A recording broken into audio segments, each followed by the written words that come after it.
Out sourcing முறையில் இனிமேல் வேலைக்கு ஆட்களை எடுத்தீங்கன்னா அமெரிக்க நிறுவனங்களுக்கு 25% வரி விதிப்பேன் அப்படிங்கிறது தான் அமெரிக்காவினுடைய புதிய மசோதா ஒன்று தாக்கலாயிருக்கு. இந்த மசோதா இந்தியர்களுக்கு வைத்திருக்கக்கூடிய ஆப்பா, இந்திய ஐடி துறைக்கு வரக்கூடிய பெரிய சிக்கல் என்ன, இதனால் எவ்வளவு பேர் பாதிக்கப்பட போகிறாங்க அப்படிங்கிறது தான் இந்த வீடியோவில் நம்ம பார்க்க போகிறோம். அவுட் சோர்சிங்னா என்ன, இந்திய நிறுவனங்களுக்கு இதில் என்ன சிக்கல், அமெரிக்க நிறுவனங்களுக்கு தான் பெருத்த அடிபுல போகுது அப்படின்னு சொல்கிறாங்க. இது எல்லாம் தெரிஞ்சும் அமெரிக்கா இந்த அவுட் சோர்சிங் முறைக்கு வரி விதிப்பதற்கான காரணம் என்ன? டீட்டெயில் ரிப்போர்ட்டை பார்க்கலாம் உறவுகளே. இது பிரசாத் சிக்னேச்சர். நீங்கள் ஒரு ஜேர்னலிஸ்டா இல்லை நியூஸ் ரீடரா வரணும்னு ஆசைப்படுறீங்களா? அப்படின்னா இது உங்களுக்கான பெரிய வாய்ப்பு. ஒரு பெரிய இலக்கோட அதற்கான முதல் படிக்கட்டு தான் இந்த பயிற்சி பட்டறை. தியரட்டிக்கல் அண்ட் ப்ராக்டிக்கல் கிளாஸினுடைய முடிவில் சர்டிஃபிகேட்டும் கொடுக்கப்படும். தொடர்புக்கு 94493594 என் நம்பருக்கு காண்டாக்ட் பண்ணுங்கள்.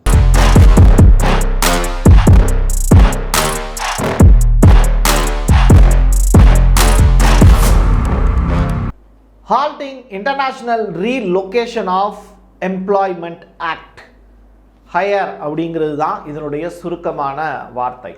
சரி, இந்த வார்த்தையை வச்சு அமெரிக்கா எப்படி விளையாண்டுக்கிட்டு இருக்காங்க அப்படிங்கிறது தான் இந்த வீடியோவில் நம்ம ஃபுல் அண்ட் ஃபுல் பேச போகிறோம். ஒரு பீரியடில் சென்னையில் அதிகமான அளவில் வாடகைக்கு வீடு விடப்படும் அப்படிங்கிற போர்டு யாருக்கானதாக மாறிப்போச்சு அப்படின்னா ஐடி துறையில் வேலை பார்க்குறவங்களுக்காக மாறிப்போச்சு. 2010-11 தொடக்க காலகட்டத்தில் ஐடி ஃபீல்டு ரொம்ப பெரிய லெவலில் பூம் ஆகிட்டு இருந்த டைம். நீங்கள் இன்ஜினியரிங் படித்தவங்களுக்கான வாய்ப்புங்கிறது அந்த பீரியடில் பெரிய லெவலில் இருந்தது. சென்னையில் வாடகை உயர்வுக்கு காரணமே இந்த ஐடி ஃபீல்டில் வேலை பார்க்குறவங்க தான் அப்படின்னு. அந்த அளவிற்கு வருமானம் அவங்களுக்கு கொட்டி கொட்டி கொடுத்தாங்க. காரணம் என்னென்னா, அவங்கெல்லாம் இந்திய நிறுவனங்களுக்காக வேலை செய்யலை. ஒரு ஆன்லைனில் வாய்ஸ் காலில் இருந்து அமெரிக்கனுடைய லாங்குவேஜை கரெக்டாக கற்றுக்கிட்டு அமெரிக்க நிறுவனங்களுக்காக வேலை செய்கிறது. எங்கேருந்து? இந்தியாவில் இருந்தே. அப்போது இன்ஃபோசிஸ் இந்த மாதிரியான கம்பெனிஸ், இந்தியாவில் இருக்கக்கூடிய ஃபேமஸான கம்பெனிஸ் இருக்குல்ல, இவங்கெல்லாம் அமெரிக்காவில் இருக்கக்கூடிய கம்பெனியில் இருந்து ஒரு ஆர்டரை வாங்குவாங்க. அது கோடிங்காக இருக்கலாம், வாய்ஸ் ப்ராசஸாக இருக்கலாம், லைஃப் இன்சூரன்ஸாக இருக்கலாம். இது எல்லாத்தையுமே அமெரிக்காவில் இருக்கக்கூடிய வேலையாட்கள் செய்கிறது இல்லை. அவங்கெல்லாம் முதலாளிகளாக இருக்காங்க. அப்போது இதை உலகின் பல்வேறு நாடுகளுக்கு அவுட் சோர்சிங் முறையில், அதுக்கு பேர் தான் வெளியாட்களை வைத்து வேலை வாங்குவது. நம்ம சென்ட்ரல் ரயில்வே ஸ்டேஷனில் ஒரு பீரியடில் ஒரு பெரிய ரயில் முழுவதுமே வட மாநிலத்தவர்கள் வந்து இறங்கினதா ஒரு வீடியோ ஒன்று பார்த்துருப்பீங்க. இன்றைக்கி தமிழ்நாடு முழுவதும் வட மாநிலத்தை சேர்ந்த ஹிந்தி பேசக்கூடியவங்க அதிக அளவில் வேலை செய்கிறாங்க. ஏன்? நம்ம ஊரில் வேலை பார்க்குறவங்க 500 ரூபாய்க்கு மேலே சம்பளம் அப்படின்னு ஒரு நாளைக்கு கேட்டால் அவன் 200 ரூபாய்க்கு பண்ணித்தரேன் அப்படின்ட்டு வந்து நிற்கிறான். இந்த கான்செப்ட் தான் அவுட் சோர்சிங். தமிழ்நாட்டுக்கு வட கிழக்கில் இருக்கக்கூடிய மாநிலங்கள் எப்படி அவுட் சோர்சிங் முறையில் இங்கே ஆட்களை கொண்டு வந்து இறக்குறாங்களோ, அதே மாதிரி அமெரிக்காவில் இருக்கக்கூடிய முதலாளிகள் தன்னிடத்தில் தன்னுடைய நாட்டில் வேலை பார்க்குறதுக்கு ஆட்கள் இல்லை அப்படிங்கிற காரணத்தினால இந்தியா மாதிரியான வெளிநாடுகளில் இருக்கக்கூடிய கம்பெனிஸுக்கு அந்த ஆர்டரை கொடுத்துருவாங்க. அதுதான் அவுட் சோர்சிங். சிம்பிளாக புரிஞ்சிருக்கும்னு நம்புகிறேன். சரி, இப்போ இந்த இடத்துல என்ன சிக்கல்? இந்தியர்களுக்கு மட்டும்தான் இந்த அவுட் சோர்சிங் முறையில் பிரச்சனையா, அமெரிக்கா போட்டிருக்கக்கூடிய இந்த ஹையர் அப்படிங்கிற அந்த ஆக்ட்னால் அப்படின்னு கேட்டால், இந்தியாவிலையும் சீனாவிலையும் தான் அதிகமான அளவில் அவுட் சோர்சிங் முறையில் ஆட்களை தேர்வு செய்து அவங்கக்கிட்ட இருந்து வேலையை வாங்குது அமெரிக்கா. அப்போ அமெரிக்காவில் இருக்கிறவனுக்கு வேலை செய்யவே தெரியாதா அப்படிங்கிற கேள்வி உங்களுக்குள்ளே இருக்கும். நிஜமாவே அமெரிக்கர்கள் ஒரு சோம்பேறிகள். படுத்தாங்கன்னா திருப்பி எந்திரிக்கிறதுக்கு யானை மாதிரி லேட் ஆகும். பட் இந்தியன்ஸ் அப்படி அல்ல. குதிரை மாதிரி படுத்த உடனே வேமா தாவி குதிச்சு எந்திரிப்பாங்க. அதுதான் ரெண்டு பேருக்கு இடையில இருக்கக்கூடிய, சிம்பிளாக புரியணும்னா இந்த வித்தியாசத்தை வச்சுக்கலாம். ஸோ அந்த வகையில் இந்தியன்ஸை அதிக அளவில் நம்பி இருக்காங்க அமெரிக்காவில் இருக்கக்கூடிய ஆப்பிள், மைக்ரோசாஃப்ட் உள்ளிட்ட அந்த நிறுவனங்கள். இந்த நிறுவனங்கள்லாம் சேர்ந்து இப்போது அமெரிக்காவில் மிக முக்கியமான நபருக்கு எதிராக பேசிக்கிட்டு இருக்காங்க. அவர் யாருன்னா, சர்வதேச வேலைவாய்ப்பு இடமாற்றத்தை நிறுத்தக்கூடிய ஒரு சட்டத்தை முன்மொழிந்த ஒரு நபர். ஒகையோ அப்படிங்கிற குடியரசு கட்சி செனட்டர். ஒகையோங்கிறது ஒரு இடம். அந்த இடத்தினுடைய குடியரசுக் கட்சி செனட்டர் பெர்னி அப்படிங்கிறவர் தான் இது அமெரிக்க செனட் சபையில் இந்த மசோதாவை தாக்கல் பண்ணியிருக்கார். சரி, இதனால் எவ்வளவு நட்டம் இந்தியர்களுக்கு மட்டும் ஏற்படும் அப்படின்னு கேட்டால் $283 பில்லியன் அளவிற்கான நட்டம்ங்கிறது ஐடி துறையில் ஒரு பெரிய டவுன் ஏற்படுத்தும்.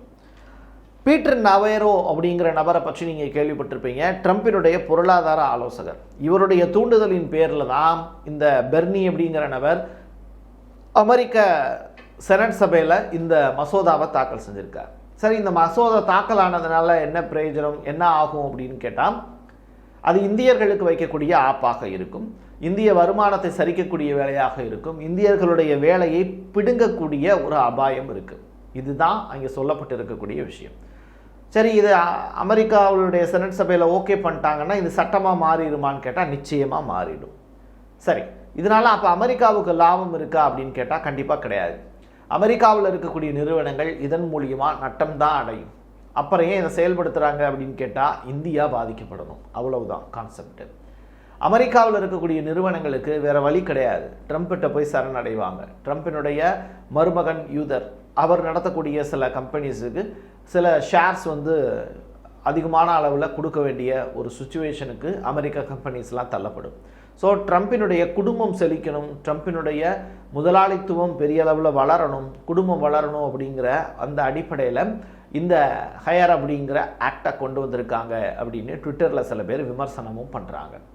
அமெரிக்காவில் இருக்கக்கூடிய தொழில் நிறுவனங்களுக்கு இதனால் எந்த லாபமும் கிடையாதுங்கிறாங்க. இந்த 25% எக்ஸ்ட்ரா வரி அப்படிங்கிறது ஃபெட்ரல் வரியோடு சேர்த்து பண்ணிக்கலாமா அப்படின்னு கேட்டால் அதுவும் கிடையாது. அப்போது கூடுதலாக ஒரு நிறுவனத்துக்கு, இந்திய நிறுவனத்துக்கு அவங்க கொடுக்குறாங்கன்னா அந்த நிறுவனத்திட்ட இருந்து ஒரு ஒரு லாபம் ஒன்று கிடைக்கும்ல, அந்த லாபத்தோட சேர்த்து கூடுதலாக 25% வரி அமெரிக்காவுக்கு கொடுக்கணும். இதுதான் அமெரிக்க நிறுவனத்திற்கு விதித்திருக்கக்கூடிய மிகப்பெரிய தடை. ஸோ இதனால் இந்திய நிறுவனங்கள் பாதிக்கப்படும். அதிக அளவில் அவுட் சோர்சிங்கிறது கொடுக்க முடியாத ஒரு சூழலுக்கு அமெரிக்க நிறுவனங்கள் தள்ளப்படலாம் அப்படின்னு சொல்கிறாங்க. எதனால் இந்த வேலையை அமெரிக்கா செய்கிறாங்க அப்படின்னா, அமெரிக்கர்களுக்கு முன்னுரிமை கொடுக்குறோம் அப்படிங்கிற பேரில் அமெரிக்கா இந்த சட்டத்தை கொண்டு வர போகிறாங்கன்னு சொல்கிறாங்க. அப்போது அமெரிக்காவில் இருக்கிறவங்க பூரா வேலைக்கு ரெடி ஆகிட்டாங்களா, நான் வேலை பார்க்க ரெடி அப்படின்னு ட்ரம்ப்கிட்ட சொன்னாங்களான்னு கேட்டால் கிடையாது. ஒரு அரசு ஃப்யூச்சரை எதிர்நோக்கி தன்னுடைய நாட்டுக்கான தேவையை தானே திட்டமிடுவதற்கான ஒரு பெருமுயற்சி. அந்த வகையில் அமெரிக்கா செய்கிறது அமெரிக்க மக்களுக்கு நல்லது. அமெரிக்கா கிரேட் அகைன் அப்படிங்கிற ட்ரம்பினுடைய அந்த தாரக மந்திரத்துக்கு உதாரணமாக கூட இந்த ஹையர் ஆக்டை எடுத்துக்கலாம்.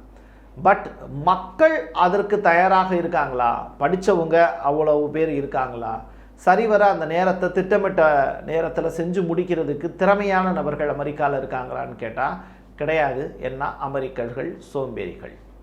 ஸோ அப்படிப்பட்ட சோம்பேறிகிட்ட இருந்து சரியான அவுட்புட் கிடைக்காத போது அவுட் சோர்சிங் அப்படிங்கிறது அவசியமாக இந்த அமெரிக்க நிறுவனங்களுக்கு தேவைப்படும். குறிப்பாக இன்சூரன்ஸ் உள்ளிட்ட விஷயங்கள், பொறுமை, டிசைன் பண்ணக்கூடிய விஷயத்தில் கெட்டிக்காரத்தனமாக இருக்கிறது, R&D ரிசர்ச் ரிலேட்டடான விஷயங்களை திறம்பட செயல்படுறது, இது எல்லாத்துலேயும் கெட்டிக்காரங்க யாருன்னா சீனர்களும் இந்தியர்களும் தான். இது உலக அளவில் ஒத்துக்கொள்ளப்பட்ட உண்மை. அப்படிப்பட்ட ஒரு விஷயம் நடக்காமல் போயிடும் அப்படிங்கிறது தான் இப்போ அமெரிக்க நிறுவனங்களுக்கு இருக்கக்கூடிய சிக்கல். ஸோ அமெரிக்க நிறுவனங்கள் இப்போது ட்ரம்ப்புக்கிட்ட போய் சரணடைவாங்க. கூடுதலாக ஒரு பெட்டி ட்ரம்பினுடைய வீட்டுக்கு அனுப்பப்படும். அதற்கு பிறகு இந்த ஹையர் ஆக்ட் அப்படிங்கிறது திருப்பி எடுத்துக்கப்படலாம். இல்லாட்டி H1B விசா அப்படிங்கிறது திறந்த வெளியில் இருக்கணும். எப்படின்னா ஓப்பனாக எல்லாருமே வந்துட்டு போகக்கூடிய வாய்ப்பை அமெரிக்கா ஏற்படுத்தி கொடுக்குமா அப்படின்னு கேட்டால் அதை ட்ரம்ப் அரசு செய்யணும். அப்படியும் செய்ய மாட்டாங்க.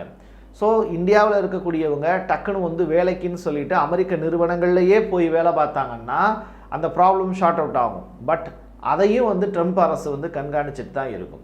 எப்படி பார்த்தாலும் அமெரிக்க நிறுவனங்களுக்கு நட்டத்தை ஏற்படுத்தி அதன் மூலியமாக குளிர்காய நினைக்கிறார் ட்ரம்ப்புங்கிற அந்த முதலாளி. ஸோ முதலாளி ஒரு முதலாளித்துவத்தை மறுபடியும் கையில் எடுத்திருக்கிறார். ஏகாதிபத்தியத்துக்கு எதிராக மற்ற நாடுகள் எல்லாம் சத்தம் இல்லாமல் இருக்குது. ரஷ்யா எப்படி தன்னிறைவு பொருளாதாரத்தில் சிறந்து விளங்குதோ அதே மாதிரி அமெரிக்கா முயற்சி செய்து. பட் ரஷ்யாவில் உழைப்பாளர்கள் அதிகம், அமெரிக்காவில் உழைப்பாளர்கள் யாரும் கிடையாது. ஆக மொத்தத்தில் ட்ரம்ப்பே எல்லா வேலையும் இழுத்து போட்டு செய்ய போகிறான் அப்படிங்கிற முடிவுக்கு வரப்போகிறாரா என்னன்னு தெரியல. பொறுத்திருந்து பார்க்கலாம். இந்த ஹையர் ஆக்ட்டுங்கிறது கூடிய விரைவில் அமலாச்சு அப்படின்னா அது இந்தியாவில் இருக்கக்கூடிய ஐடி துறையையும் ஐடி துறையில் வேலை பார்க்கக்கூடிய நபர்களுக்கு வேலை இழப்பையும் ஏற்படுத்துவதற்கான வாய்ப்பு இருக்குது. என் கையெழுத்து என் மக்களுக்கானது உறவுகளே, விழிப்புணர்வுக்காகத்தான் இந்த செய்தி. மீண்டும் ஒரு பதிவில் சந்திக்கலாம். நன்றி, வணக்கம். நீங்கள் ஒரு ஜேர்னலிஸ்டா இல்லை நியூஸ் ரீடரா வரணும்னு ஆசைப்படுறீங்களா? அப்படின்னா இது உங்களுக்கான பெரிய வாய்ப்பு.